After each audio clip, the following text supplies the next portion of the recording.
This question has pretty vague instructions, right? We need to illustrate the claim. What's the claim? Well, it's going to appear in this passage. Hedda Gabler is an 1890 play by Henrik Ibsen.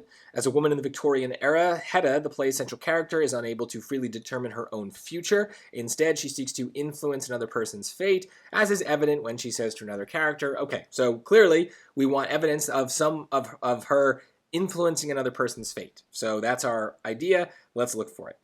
Choice A. Then what in heaven's name would you have me do with myself? Well, the problem with this is it really isn't about anybody else, right? It's only about the main character, I assume. So she's deciding what to do with herself, not deciding what to do with someone else. So that just doesn't match what we're going for. B, I want for once in my life to have power to mold a human destiny.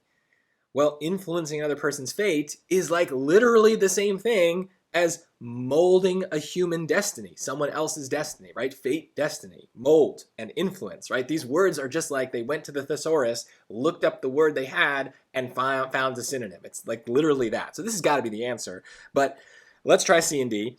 Then I, poor creature, have no sort of power over you. Well, it does talk about power, and that can mean influence, but instead of saying that she has power, she is questioning it, right? So we want the evidence that there actually is influence, or she's trying to influence someone else.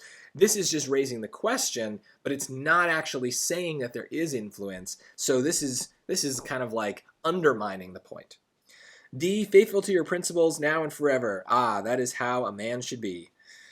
Okay, well, I don't know about that advice, but certainly as a choice, it is bad. It has nothing to do with someone influencing another person or the main character influencing, so it seems like someone's in charge of their own selves, so it doesn't seem to match. So B is definitely the answer here.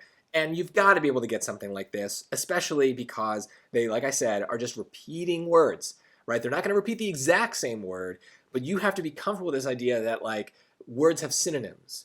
Or more accurately for the SAT, words have other ideas that orbit around them, right? They might not be in a thesaurus, they might not be in a dictionary next to that word, but because of our experience with the language and with just certain concepts, we understand what's orbiting around, and certainly molding, influencing, fate, and destiny, these are pretty close to the same thing. So we should be able to make those connections and pick this choice.